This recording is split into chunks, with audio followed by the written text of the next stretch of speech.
Saya nggak tahu siapa lagi yang tadi saya undang ya, dan Mbak Sri juga dari Rusia ya, mudah-mudahan bisa ikut gabung. Di sini kalau saya lihat juga ada teman-teman dari bawah payung asosiasi nih. Tadi saya undang ke Aspataki, dan mungkin ini yang banyak ini dari perusahaan-perusahaannya nih. Ya, saya undang juga mungkin dari perusahaan yang biasa berusaha dengan pengiriman barang dari pekerja migran kita. Saya nggak tahu siapa, nanti bisa tunjuk tangan supaya kita nanti sama-sama kenal. Dan kalau mungkin kan mohon videonya dibuka ya Bapak Ibu ya. Saya kan belum kenal semua ini dengan Bapak Ibu nih. Ya, jadi perkenalkan saya Rinardi, Sekretaris Utama BP2MI, dan hari ini kita kumpul ya tanpa direncanakan, ini baru dadakan kemarin sore saja.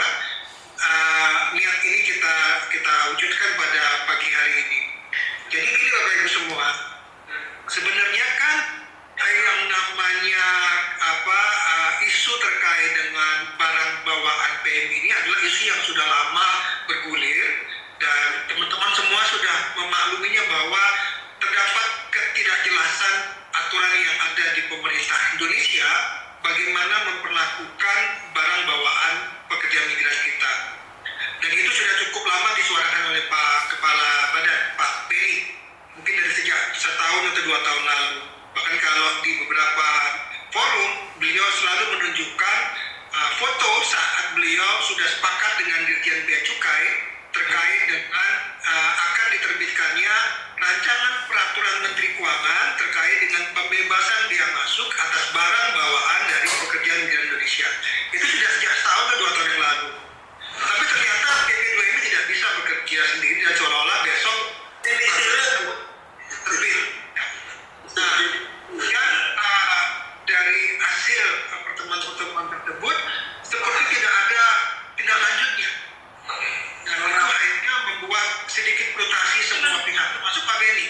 Ya, dan beliau menganggap, tolong Bapak Ibu, mikrofonnya di mute ya, tidak jarak. Beliau menganggap bahwa pemerintah tidak serius. Jadi meskipun Pak Beni ini adalah kepala pimpinan lembaga pemerintah, tapi beliau juga tidak suka-suka mengkritik pemerintah sendiri, bahwa pemerintah tidak serius.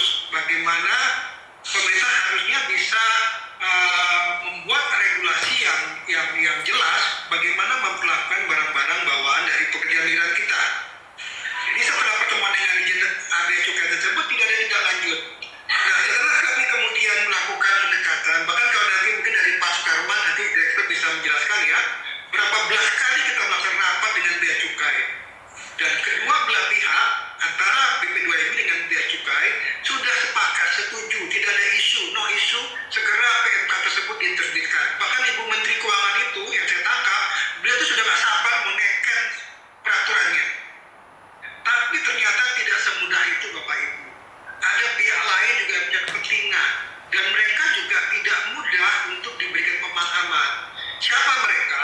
Ya, mereka adalah Kementerian Perdagangan. Nah, mungkin teman-teman mungkin bertanya, apa urusannya Kementerian Perdagangan dibawa-bawa untuk urusan barang pekerja migran? Ternyata nanti Pak Sukarman akan menjelaskan secara lebih rinci. Mereka juga punya kewajiban untuk menjaga agar apa yang diberikan regulasi buat pekerja migran Indonesia nantinya saat mereka membawa pulang barang, baik barang pindahan, barang kiriman, atau barang bawaan, itu tidak mengganggu atau merusak tata kelola industri-industri di tanah air, contohnya tekstil dan sebagainya, khususnya terkait dengan perdagangan. Nah, inilah yang kemudian menyebabkan tidak kunjungnya diberikan persetujuan dari pihak yang punya kewenangan, dalam ini Kementerian Perdagangan. Nah, kemudian ini kita lakukan rapat-rapat koordinasi dengan kementerian terkait, termasuk di bawah koordinasi dari Menko Perekonomian dan Kementerian Keuangan tentunya, tapi tidak kunjung segera diputuskan. Nah, puncaknya itu tadi saya bilang, puncaknya ada kemarahan ya dari seorang presiden, dan itu kemudian beliau sampaikan dalam rapat terbatas di tanggal 3 Agustus 2023. Yang kemudian begitu selesai rapat terbatas tersebut, langsung mendahului dengan bikin press conference di depan istana. Salah satunya mengenai pembebasan biaya IMEI, termasuk tadi adalah bagaimana kita menindaklanjuti terkait dengan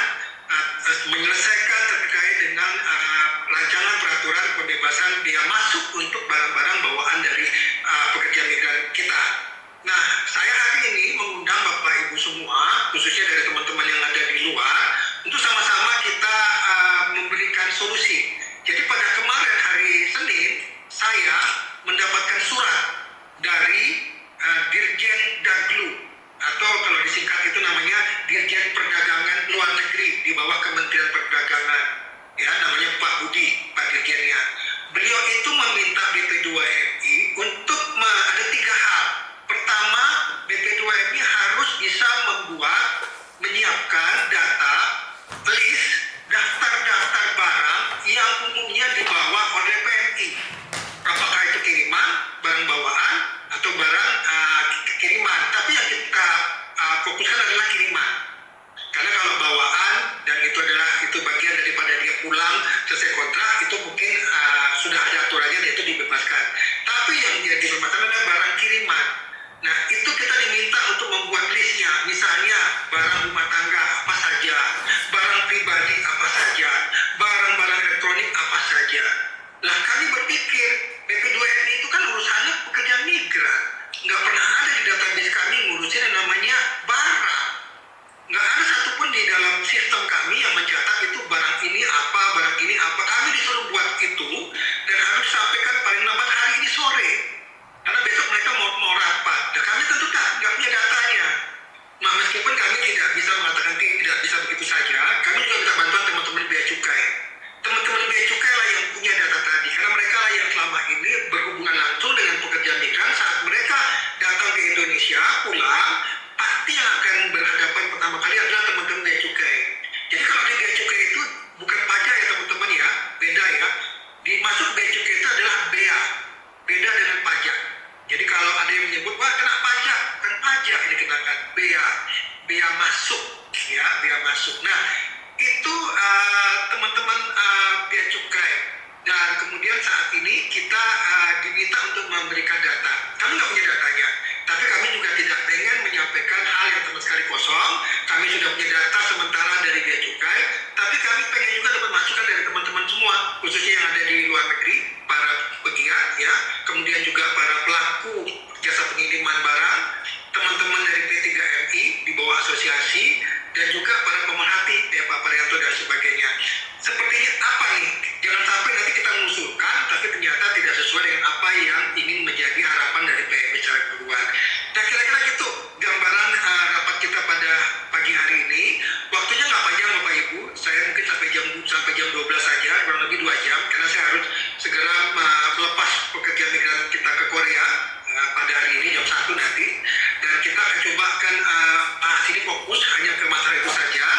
Dan saya minta pertama kali adalah Pak Sukarman dulu untuk menyampaikan apa yang menjadi concern kita dan apa yang menjadi concern juga dari Kementerian Perdagangan, bagian daripada tindak lanjut batas dan berapa lama ini batasnya akan diterbitkan aturan mainnya. Silakan Pak Karman.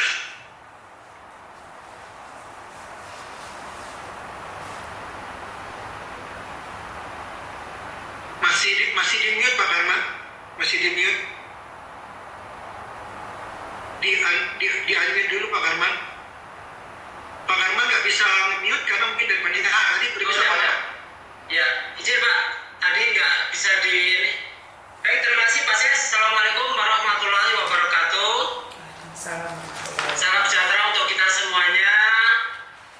Pak Ses Tama yang saya hormati, Bapak Ibu Direktur BP2MI, kemudian Bapak Ibu dari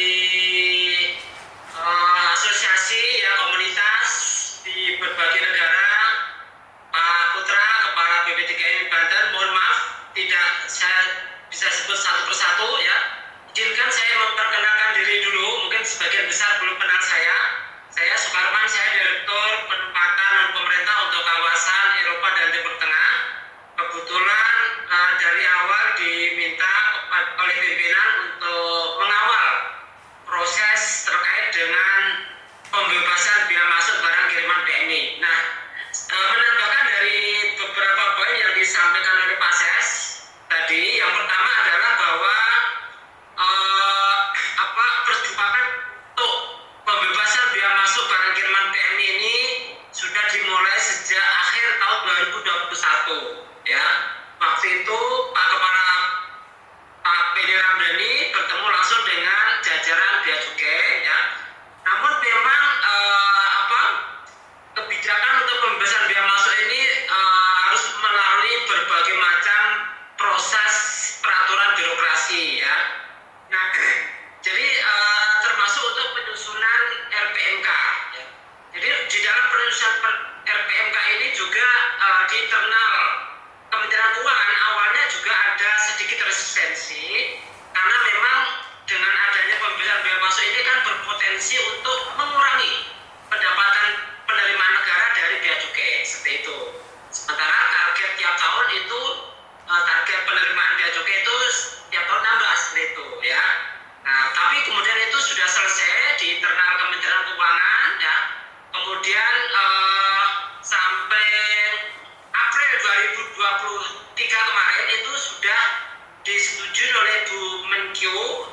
bahwa untuk pembebasan biaya masuk itu sebesar 1.500 US dollar bagi PMI yang namanya ada di Cisco P2Mi.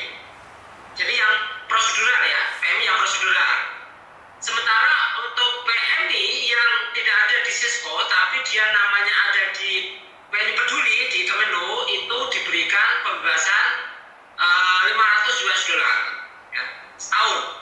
Kemudian untuk yang mereka yang non prosedural dan memang tidak terdaftar baik itu di Cisco P2Mi dan PMI Peduli itu tidak akan diberikan pembebasan biaya masuk. Sehingga apa? Sehingga dengan adanya PMK tadi itu diharapkan PMI yang non prosedural itu bisa beralih menuju ke PMI yang prosedural karena ada fasilitas negara pembebasan biaya masuk yang cukup signifikan. Nah, 1.500 US dollar itu dibagi menjadi 3 kali pengiriman ya. Masing-masing diberi bebas pembebasan 500 US dollar jadi sekitar 7 atau 8 juta. Kalau diakumulasikan 3 kali selama setahun sekitar 23 atau 24 juta. Jadi itu lumayan besar. Nah, namun berdasarkan perkembangannya berdasarkan objek ya, objeknya adalah barang kiriman PMI setelah kami adakan rapat belasan kali ya, itu sebagian besar barang kiriman PMI itu kategori bukan baru atau second seperti itu, baik itu barang pribadi, barang rumah tangga maupun barang untuk keperluan konsumsi atau terkait dengan peralatan bekerja seperti itu. Jadi sekitar 70% itu adalah barang bukan baru. Nah, ketika mengirim barang bukan baru itu kemudian kena peraturan di Permendak yaitu Lartas ya, ada larangan pembatasan yaitu nomor 40 dan nomor 25 tahun 2022. Nah, kalau Permendak nomor 40 itu terkait dengan barang yang boleh diimpor dan barang yang boleh diekspor. Itu lebih teknis. Tapi kebijakannya ada di Permendak nomor 25 tentang kebijakan barang impor, importasi barang ya, seperti itu. Nah, oleh sebab itu maka PMK yang sudah siap ditandatangani itu tidak bisa berjalan, tidak bisa efektif kalau tidak ada revisi dulu Permendak nomor 25. Nah, itulah makanya kemarin kita juga rapat antara kementerian lembaga berapa kali dan terakhir itu rakor di Kemenko Perekonomian tanggal 18 September dipimpin oleh Pak Sis Tama Kemenko Perekonomian dan kemudian dari Kemendak setuju untuk dilakukan relaksasi ya, relaksasi terkait dengan Lartas barang kiriman PMI itu karena ini sesuai dengan amanah di dalam ratas di Istana tanggal 3 Agustus 2023 seperti itu ya. Nah, jadi ini mohon izin Bapak Ibu, ini terus terang aja di antara kami di birokrat ini juga perjuangan tidak mudah ya untuk meyakinkan karena memang isunya tadi sudah disampaikan oleh Pak Ses, salah satu isu yang paling sensitif adalah untuk perlindungan produksi barang dalam negeri seperti itu, terutama untuk tekstil karena memang sekarang ini banyak perusahaan-perusahaan tekstil dalam negeri yang bangkrut ya seperti itu karena kalah bersaing atau mungkin karena faktor lain terutama dari membajana produk dalam luar negeri seperti itu. Nah, jadi kembali kepada tadi yang disampaikan oleh Pak Ses, Bapak Ibu, jadi RPMK tidak bisa berjalan kalau tidak ada revisi Permendak. Nah, revisi Permendak ini sedang berproses. Namun rapat terakhir 2 minggu lalu itu meminta kepada BP2Mi itu mengajukan usulan, ya,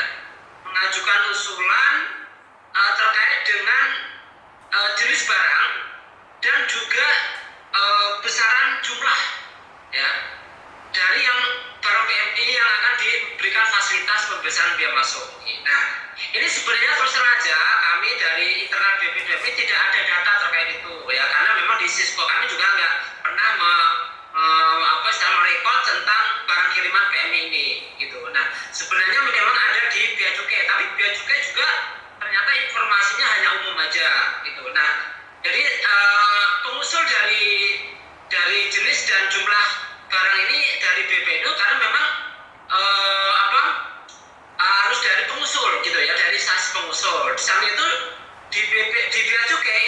bisa menjadikan pengusul karena nanti eksekutor di lapangan adalah bea cukai. Jadi dia nanti akan interest konflik ya kalau misalkan dia pengusul sekaligus dia eksekutor gitu. Jadi makanya kemarin disepakatin usulan itu dari BP2MI.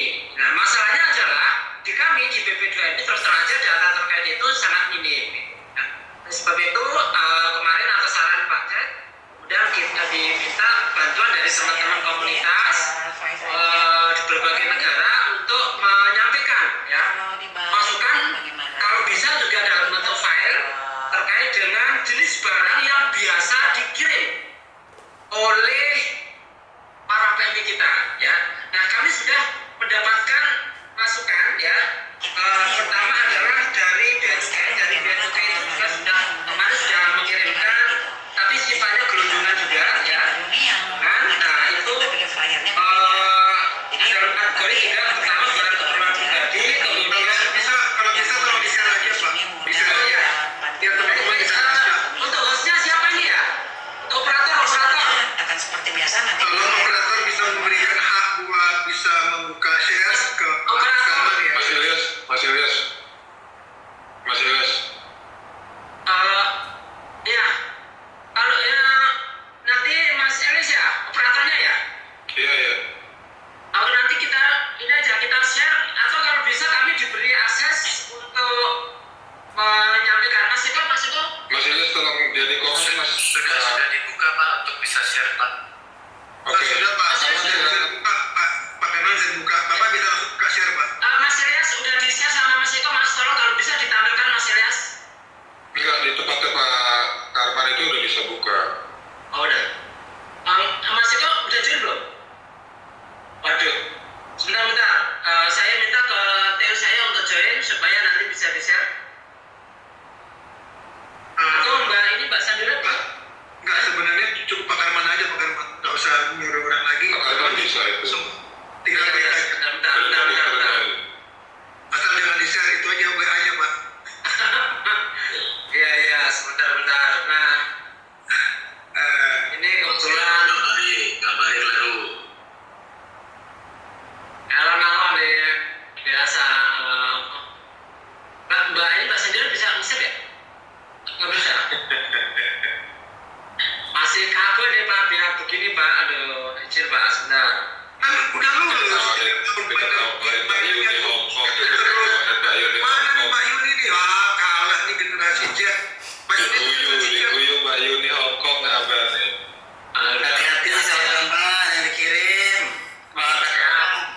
Sebentar, aduh. Ini karena pakai laptop jadi agak loadingnya agak lama nih. Iya itu. Lu lihat Pak Marianto sampai dorong itu kan berarti kan nunggu. Kirim gambar apa ini? Kenapa? Cantik banget Pak. Siapa nih Pak? Ini gambar apa? Cantik banget begini. Gambarnya Mbak Yuni kok. Aduh luar biasa. Oke, sih Pak Karman. Ini teman-teman nunggu soalnya Pak Karman. Kalau nggak bisa, Iya, nanti siap, saya Pak, ini. tag-tagin. Share Pak. Hati-hati ada Pak Jenderal Yayat itu. Jangan salah kirim. Udah belum? Udah. Nah izin ya Mbak Yuni, Mas Ari, dan lain-lain. Jadi ini adalah hari ini ditunggu oleh Pak Dirjen Dablu. Jadi pokoknya hari ini harus dikirim Pak.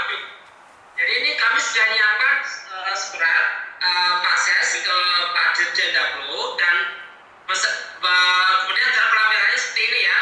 Jadi lampiran surat sekretaris utama BPDMI nomor tanggal. Jadi format usulan jenis jumlah barang yang dapat diimpor sebagai barang kiriman PMI. Nah itu ada 3 kategori ya. Kategori pertama adalah barang dalam keadaan baru yang dibatasi impor.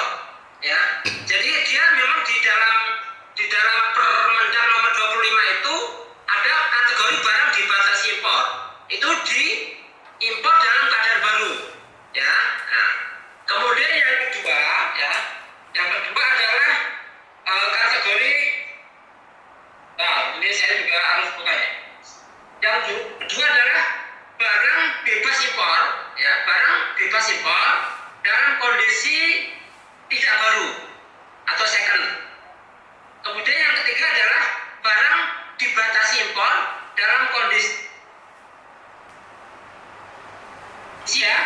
Jadi barang dibatasi impor dalam kondisi baru, ya misalkan misalkan beli baju baru, udah langsung dikirim ke keluarganya. Nah itu masuk dalam barang keperluan pribadi. Beli rice cooker dalam kondisi baru langsung dikirim ke keluarganya, itu berarti masuk dalam keperluan rumah tangga. Nah, contohnya seperti itu. Ini kategori untuk poin 1. Nah, untuk poin 2 itu sebentar. Ini operatornya Pak Herman, ini kok Bapak yang tampilkan apa-apa ini kok nggak bergerak, Pak? Apa yang dibaca? nggak bergerak ya? Apa yang muncul kok Sebentar. kita nggak tahu nih Bapak ngomong apa ya? Tampilkan apa nih, Pak? Di scroll ya. Sebentar Pak, izin Pak. Maklum Pak, gaptek Pak. Nah, Ini kok nggak jalan ya? Ini ada. Yang isi di sini sedunia dengar Pak Herman semua loh ini. Siap Pak Dir. Jadi yang kedua, barang bebas impor dalam kondisi tidak baru, ya. Nah itu misalkan dia adalah pakaian, ya. Pakaian itu kan bebas impor. Nah kemudian tidak baru berarti second, ya kan? Barang second. Nah itu berarti masuk dalam barang keperluan pribadi, pakaian, ya. Kategori barang keperluan pribadi, ya. Pokoknya dia yang tidak second itu yang bebas impor, ya, pakaian, kemudian alat-alat rumah tangga, kemudian perlengkapan barang-barang konsumsi, ya, makanan, minuman itu masuk dalam kategori kedua ini, ya, barang bebas impor tapi dia tidak baru, ya. Nah makanan ini juga kategori tidak baru. Kenapa? Karena biasanya kan orang beli kemudian apa itu namanya price-nya itu dicopot kan biasanya kan. Nah itu jadi ketika sesuatu yang barang baru kemudian price list-nya dicopot kemudian dikirim itu kategori tidak baru, seperti itu, ya. Jadi kategori baru adalah ketika barang itu dibeli kemudian nilai pembelian itu masih ada, barcode-nya atau apapun itu masih ada, itu berarti kategori baru, seperti itu. Nah kemudian yang ketiga adalah barang yang dibatasi impor dan kondisi tidak baru. Nah, barang yang dibatasi impor ini kebanyakan adalah barang-barang peralatan untuk bekerja, ya. Misalkan welder kan mungkin mesin lasnya itu ini kan barang bagus, mahal di luar negeri, tapi mau dikirim ke keluarganya, gitu kan? Gitu, sayang untuk dibuang, gitu kan? Nah itu masuk kategori ketiga, yaitu barang dibatasi impor dalam kondisi tidak baru. Nah itu masuk dalam kategori barang untuk keperluan rumah tangga, ya, gitu ya. Nah, seperti itu Bapak Ibu. Jadi nanti Bapak Ibu nanti nggak usah ribut istilahnya memasukkan dalam kategori apakah keperluan ini pribadi, rumah tangga atau konsumsi. Nanti kami akan melakukan sendiri, ya. Yang penting sekarang minta tolong tugas dari Bapak Ibu, ya, itu adalah memberikan masukan terkait dengan jenis barang. Kemudian kalau bisa ditambahkan kira-kira dalam satu pengiriman itu berapa jumlahnya, dalam bentuk kuantitas, kemudian dalam bentuk berat, ya, kemudian dalam bentuk size ukurannya, atau dalam bentuk liter, atau dalam bentuk pieces, gitu ya, seperti itu. Nah, jadi itu nanti akan kami masukkan di dalam kolom batasan jumlah sebagai usulan kepada Kementerian Perdagangan, seperti itu. Nah, jadi mungkin itu sementara ini Pak Ses. Jadi nanti mungkin kita bisa ongoing proses untuk diskusinya, termasuk juga mungkin masukan dari para Pak Dir di sini yang hadir. Yang jelas tim kami sekarang sedang berjibaku untuk membuat list masukan yang sudah ada dari Bea Cukai, kemudian juga dari komunitas PNI sudah masuk kemarin, ya. Terima kasih. Kemudian kami sekarang lagi menentukan batasan jumlah, ya. Kira-kira yang wajar berapa, seperti itu. Untuk rice cooker untuk baru mungkin 1 atau 2, untuk yang second mungkin 2, 3 atau 4, seperti itu nanti. Jadi kami melakukan probing sendiri internal, tapi yang jelas kalau misalnya ada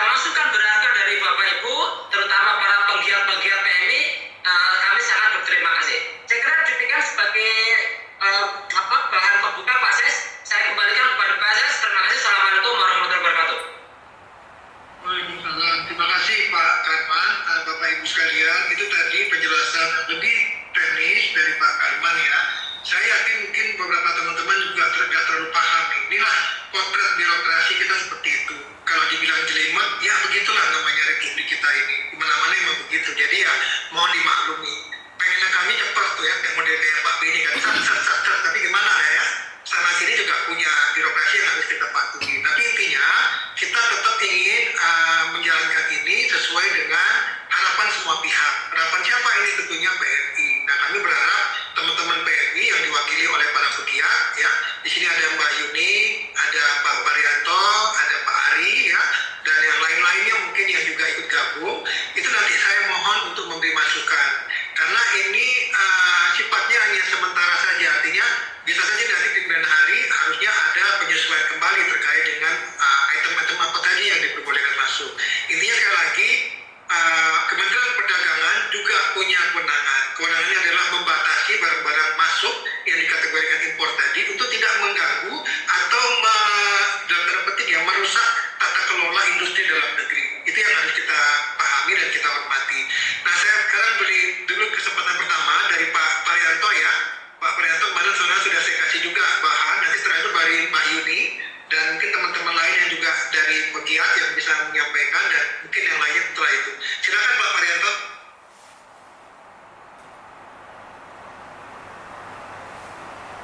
Pak Parianto, apakah monitor?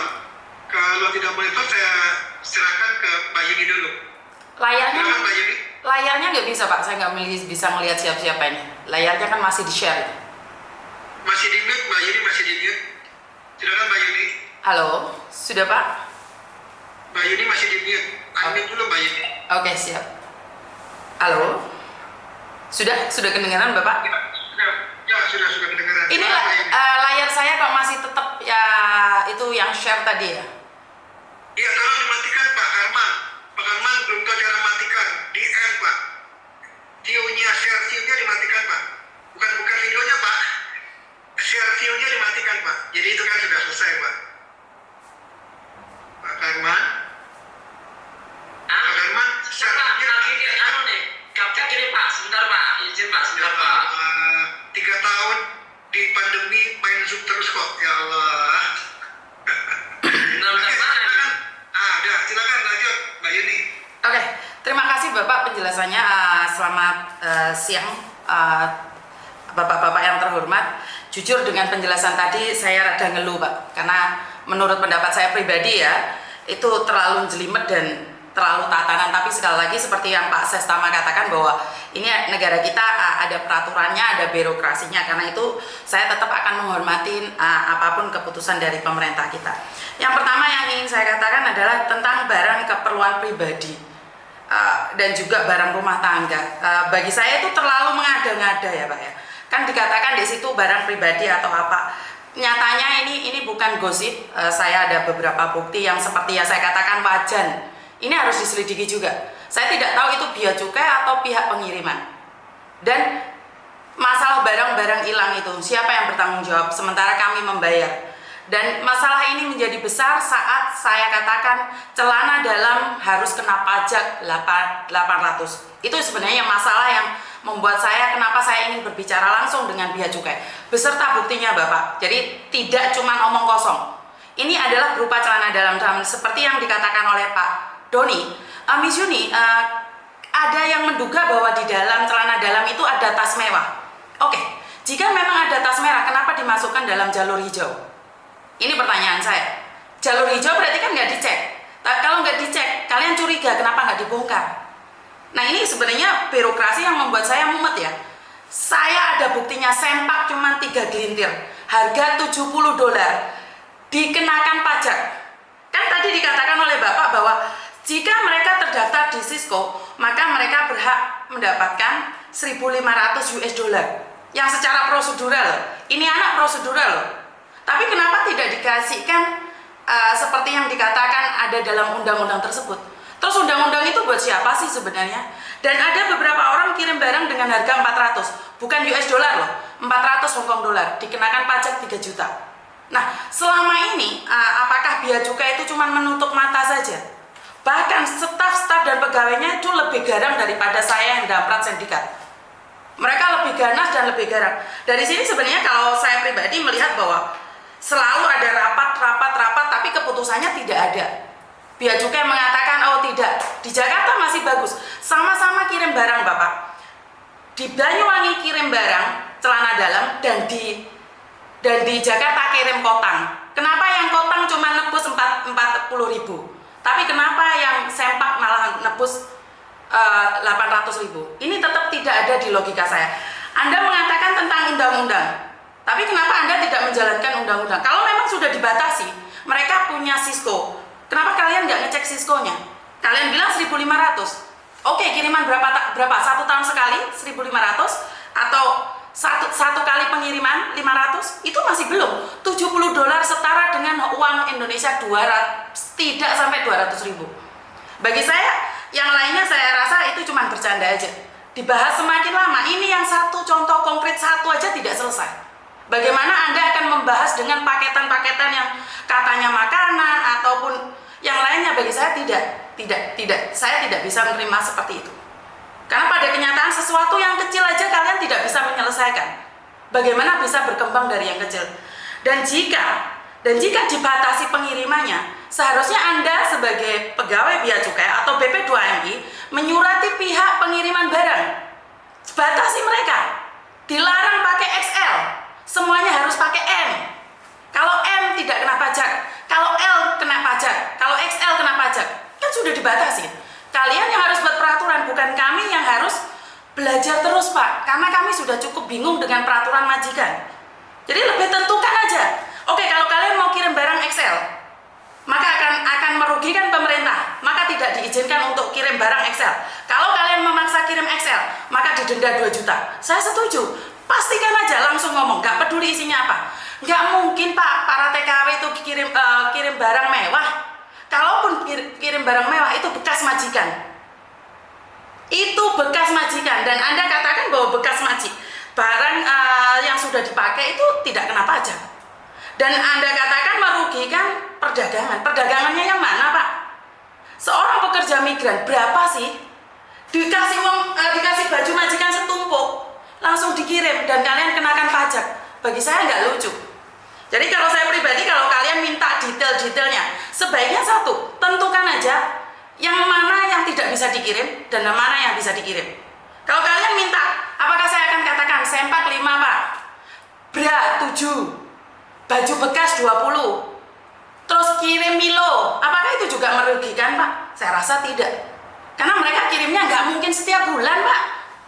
Mereka itu nggak mungkin kirim setiap bulan. Apa yang kalian takutkan dan merugikan perdagangan? Ini yang saya nggak ngeh ya. Kalau memang merugikan, batasi pengirimannya. Bukan batasi kami, batasi pengirimannya. Langsung katakan tidak. Oke, ini pengiriman barang ini, XL ya, nggak boleh masuk. Langsung katakan. Pertegas pada kami. Oke, kenapa ini share? Sebentar. Pak Baryanto tidak sengaja nge-share WA-nya Pak Baryanto, mematikan Pak Baryanto. Pak Baryanto ini nggak sengaja nge-share. Untung bukan cewek cantik, saya jadi GR ntar. Cowok-cowok cantik di situ ntar. Oke, jadi saya rasa terlalu berlebihan jika mengatakan bahwa akan membahayakan perdagangan Indonesia. Itu terlalu berlebihan. Kenapa Anda tidak pernah menanyakan tentang kontainer-kontainer yang ada dikirim itu? Kenapa kalau PMI yang kirim barang hebohnya setengah mati? Dan saat kami memberontak, kalian katakan bahwa kami itu seorang babu. Bahkan seorang pegawai Bea Cukai berani mengekspos seperti itu. Walaupun pada akhirnya dipecat atau tidak, saya tidak tahu. Artinya adalah, jangan mempersulit kami. Kalau kalian punya aturan, katakan apa yang pemerintah mau dari kami. Oke, kirim manci tidak boleh. Katakan tidak boleh, jadi enak buat kami. Bukan kami. Kalau kami keinginannya banyak Pak. Nek desa itu ngomong nggak ada barang-barang di sini tuh nggak ada. Pembukaan botol itu di sini ada yang aneh. Apakah itu harus ditulis juga? Katakan mana yang tidak boleh, mana yang boleh. Jadi saya merasa aneh saat saya harus memberikan daftar. Daftar macam-macam loh Pak. Jadi saya lebih memilih untuk pemerintah menetapkan batasannya. Jika Anda mengatakan batasan yang prosedural adalah 1.500, yang punya peduli PMI itu 500, yang ilegal itu harus bayar. Berarti diskriminasi dong. Apakah saya kepingin jadi ilegal, Pak? Seharusnya yang menyalurkan saya itu yang dicari.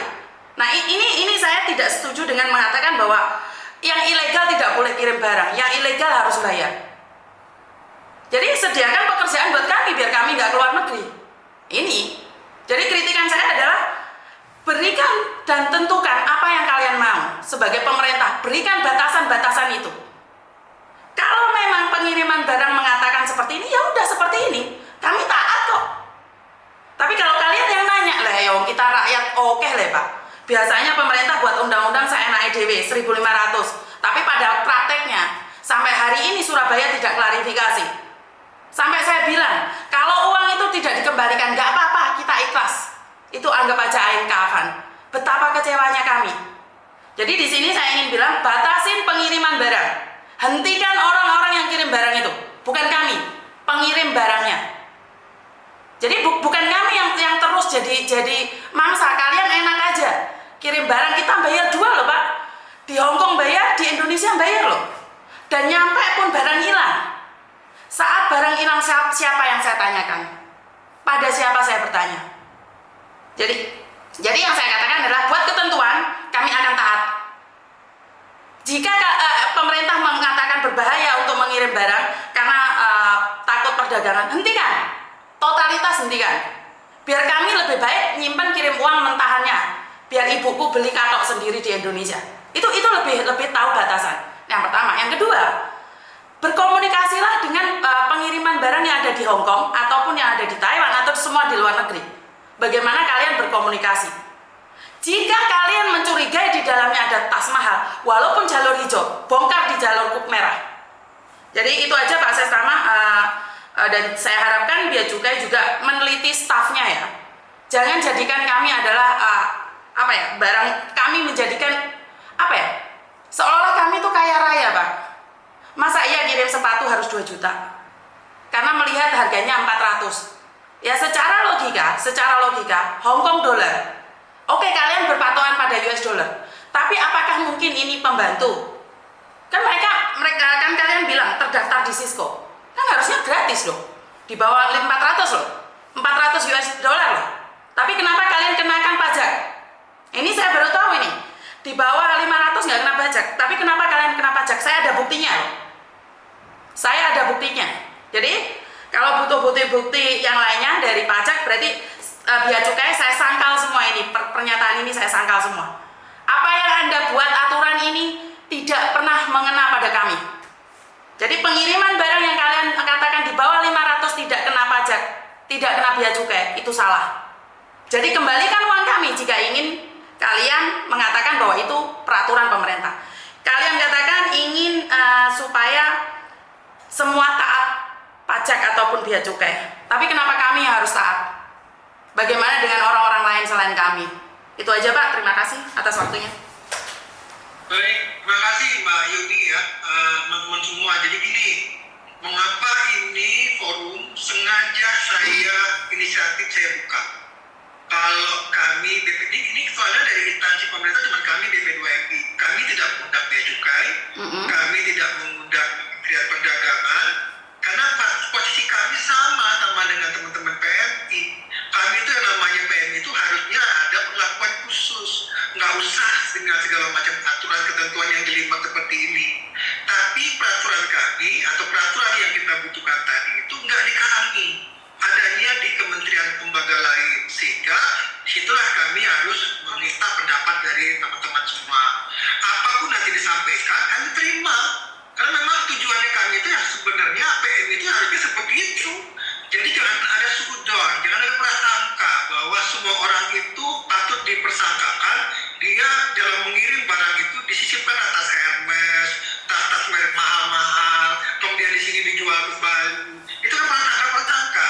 Dan itu benar juga, meskipun bisa jadi itu ada potensi seperti itu, makanya mereka jaga. Tapi semangat kami BP2MI sebenarnya sama dengan teman-teman PMI. Hanya kami ingin supaya apa yang mereka minta itu yang kami sesuaikan dengan apa yang dibutuhkan oleh PMI. Ya, kalaupun nanti mungkin sifatnya itu sangat teknis detail sekali yang itu sepertinya nggak masuk akal, terlalu lebay, terlalu berlebihan, sampai urusan sangat detail pun ditanya. Itulah bagian dari birokrasi kita. Harus kita terima, karena kami juga ada di birokrasi kita tuh besar sekali, Pemerintah Republik Indonesia ini. Nah, kita juga ada di dalamnya, jadi kita harus jalanin. Jadi inilah yang Mbak Yuni ya, tapi nggak apa-apa, dari Mbak Yuni kami terima dulu. Saya nanti akan beralih ke teman-teman lain dulu. Saya beri kesempatan pada teman-teman lain. Siapa tuh pendapatnya juga ada yang lain. Coba kita nanti tampung. Kita akan masukkan dalam surat jawaban kami. Karena surat jawaban dari saya itu ditunggu oleh Pak Dirjen. Nah, jawaban kami nanti menentukan dari apa yang dari hasil pembicaraan kita atau diskusi kita pada siang hari ini. Saya persilakan Pak Parianto. Nanti Pak Ari Purboyo. Silakan Pak Parianto. Mbak Yuni bisa di-mute dulu.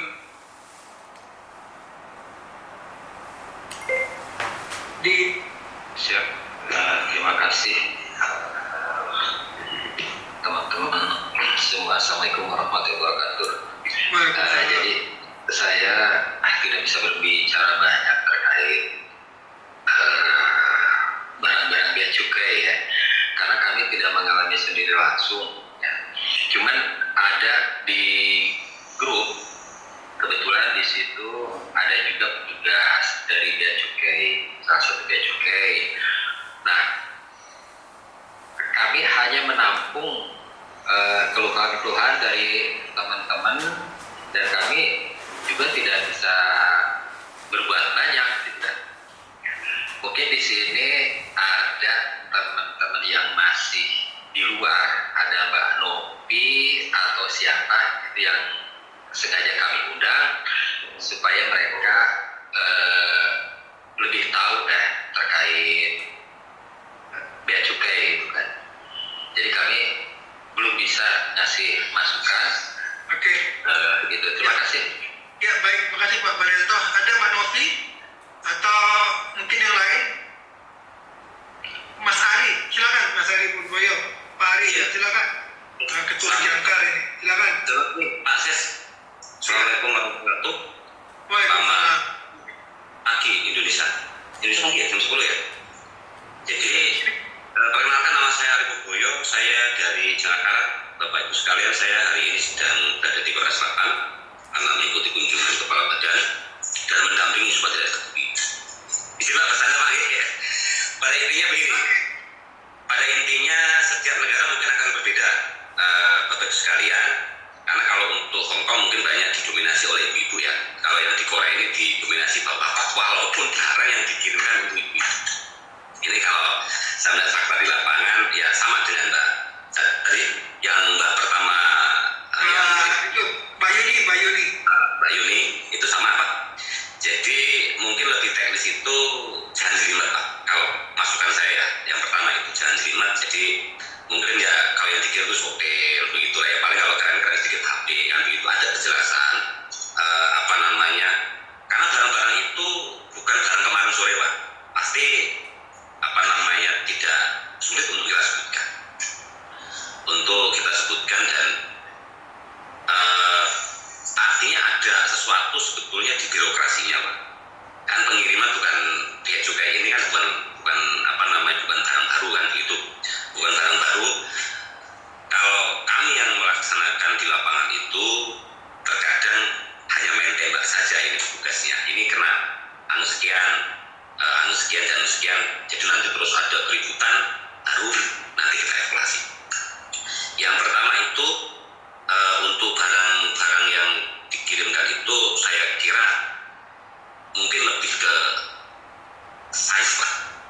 Kalau saya sepakatkan ya untuk dorongan Pak Sis ya, dorongan lebih ke size. Kalau tadi untuk yang kita apa namanya, kita harus pisah-pisah tadi sudah dijabarkan demikian luas oleh Mbak yang awal. Saya tidak menambahkan, yang saya tambahkan cuma satu Pak Sis, karena kita sering mengalami ini ya, jadi di berbagai negara kan sama. Ini saya melihat ini ada hal yang sembrono Pak, karena ini berbahaya di mungkin apa namanya penyebutan saja ya, saya kira ini tentang orang meninggal. Ini kan masuk bea cukai sudah Pak Sis,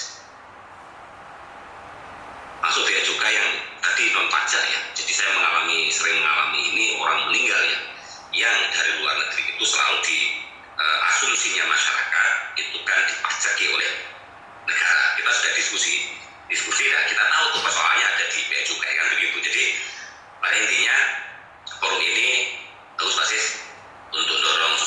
yang tadi bukan hanya urusan remeh-temeh, tapi ada di sekitar yang lain. Ini tentang untuk mendorong regulasi tentang pengiriman barang dari luar negeri, itu jelas tidak. Kalau orang Jawa, Bapak Ibu sekalian, itu tidak mengenal dengan regulasi tadi. Kalau PMI ini kan, kalau dilihat ini itu PMI pusing Pak, nanti pusing sekali. Tapi kami berdiri di sini dalam status perwakilan mungkin dari pegiatnya dan sebagainya. Ini kita mendorong supaya forum untuk penentuan barang yang memang saya pernah mengalami bermasalah, termasuk dulu saya spontanitas lah saya, Bapak Ibu sekalian, itu marah-marah begitulah di bea cukai, karena saya nggak ngerti juga. Hanya ini kok saya ini punya barang loh, beli sendiri, ini kenapa dipersulit? Ada yang harus bisa ada regulasi yang Bapak Ibu sekalian dipakai untuk membedakan barang kiriman yang dikirim oleh PMI dan barang kiriman yang dikirim oleh non PMI. Itu saja Pak Sis. Yang kita ketahui bahwa ada kecurigaan barang dari luar negeri itu akan dehadir, menggerus pasar-pasar lokal, kan begitu Pak Sis, kurang lebih ya. Kurang lebih begitu. Salah satu kenapa kok diberikan pajak tinggi untuk supaya orang kering, lebih tepatnya buat semen aja Pak Sis, untuk syarat, contohnya ada XL, ada L, saya sepakat yang seperti itu, dan ada regulasi yang jelas karena nanti dampaknya bisa agak kurang bagus di masa depan. Terima kasih teman-teman, saya diberikan waktu untuk berbicara karena saya sedikit waktunya Pak Sis ya. Ini mohon maaf, saya sambil langsung keluar nanti dari meeting Zoom ini. Itu saya ulangi lagi, saya Pak Sis nanti nitip kalau nanti dikirimkan tentang peti jenazah, karena memang itu masuk di bea cukai Pak Sis. Ini kan ini barang atau bagaimana kan begitu, barang jenazah bisa dijual ya. Terima kasih atas kesempatannya. Saya wassalamualaikum warahmatullahi wabarakatuh. Baik, terima kasih Pak Hari Boyo. Salam teman-teman di Korea. Salam juga kepada Pak Beni. Kalau nanti sempat ketemu, sedang beliau saat ini live sedang di KBRI ya. Baik teman-teman semua. Sebelum lanjut sedikit saya mau nampilkan tadi ada tambahan lagi Pak, sedikit. Saya tampilkan di itu ya. Nanti dulu Pak. Itu poin itu nanti gampang Pak. Itu poin itu gampang. Saya pengen dapat dulu masukan dari teman-teman semua. Di tengah-tengah kita juga hadir Pak Asep. Pak Asep ini adalah pengusaha yang selama ini ikut melakukan pengiriman barang-barang PMI ya. Pak Asep, apakah monitor bisa menyampaikan Pak, mungkin ada masukan-masukan apa yang Bapak alami selama ini dalam proses pengiriman dan penerimaan barang dari luar negeri Pak? Silakan Pak Asep.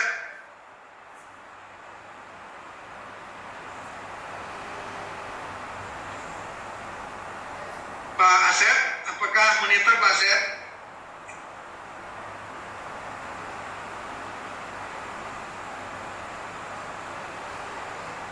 Oke, nggak ada sepertinya ya Pak. Tidak respon. Saya coba silakan Pak Sukarman. Jenazah juga Pak kena. Karman, ada yang bertambah Pak Karman? Jenazah kena bea cukai jadi ini baru dengar. Saya Pak Ses, izin share screen lagi Pak Ses. Silakan. Sebentar. Yang bahasa yang jadi jenazah. Meskipun Pak Karman ini akan share, Mbak Yuni dan teman-teman semua, kalau melihat apa yang Pak Beni, Kepala BP2MI selama ini suarakan kemana-mana, yang begini-begini ini termasuk yang beliau tidak suka. Ya, beliau tidak suka. Kita pun sebenarnya nggak suka, karena bagaimana memperlakukan PMI yang kita sudah gadang-gadang sebagai pahlawan devisa dan sebagainya, tapi untuk hal-hal seperti ini pun akhirnya harus diatur secara sangat jelimet seperti ini. Tapi kami tentunya tidak bisa mengelak, artinya ya sudah terserah kalian saja, karena bagaimanapun juga mereka